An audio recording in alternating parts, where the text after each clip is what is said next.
Poliisi Kayunga ekutte abantu babiri nga ebateebereza okugula emmundu ekika kya AK-47 n'ekigendererwa ekitannamanyika. Okusinziira ku poliisi, bano ezzenge balinnya Kagere okutuusa lwe bagudde mu buufu era we twogerera nga bakuumibwa ku poliisi y'e Kayunga enkulu ng'okunoonyereza bwe kugenda mu maaso.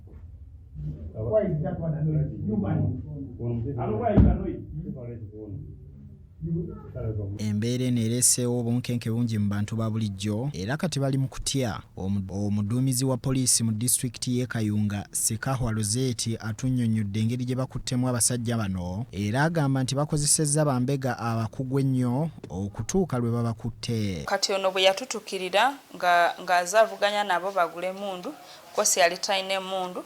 Fene tunonye emmundu ne tugimu agenda agitunde. Fene tudeployinga area surrounding the place we bali bagenda ogigulira. Ndidde abantu abo ne bajja ne boogeraganya nga baze okugula n'okusasula. Ekika ky'emmundu eri SMG and AK-47 with 30 rounds of ammunition.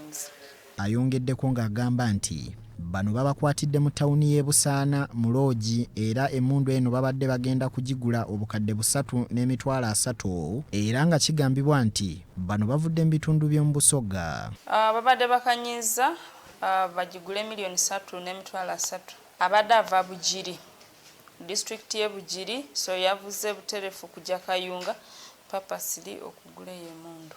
Kakati ono ye agamba nti oli omugagga yali alina okugula wa Bugiri yakwatagana n'omwami omu nga bakoleyo mu kizinga. Omwami oyo ng'ayina wetwogerera ng'okunoonyereza ku nsonga eno kutandise era awadde bannyini loogi omusula abantu amagezi okwongera okwekenneenya abantu be babeera basuzizza kubanga bayinza okubaviirako akabasa. Bavubuka banywi b'enjaya batambula nga batematema abantu. Ebyo bikwekweto byonna tuli bikolera ddala era waliwo betukutoleda abagenzi betutute mu makomera era kati tukyatambulira ddala tuli mu season ya operations nga tukilininga obuchafu mu district yaffe.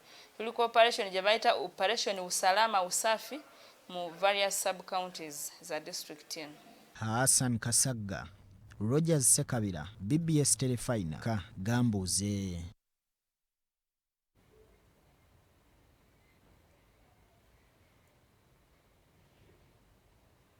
Weewaawo kyali ku BBS Terefayina.